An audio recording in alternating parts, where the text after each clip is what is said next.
The two things are separate. Two things can be right at the same time, which is that, the individual may not be practicing, but they may be demanding what's theirs, So the fact that she's demanding something which she has a right to, based on the shara of Allah subhanahu wa ta'ala, doesn't mean we take away her rights because she isn't praying, for example. You tell her to pray, and you tell her to put on a hijab and all the rest of it, whilst also giving her what she has a right to.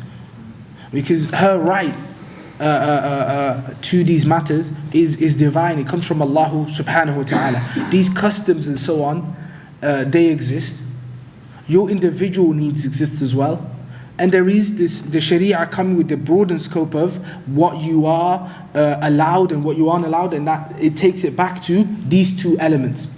And so what we discussed in the shurut al-nikah is that the shurut are generic. They exist. If the person wants it, they can utilize it. And so the urf exists as well. But if the conditions come about, we said, you give precedence to the condition over the customs. And that's all there is to this topic.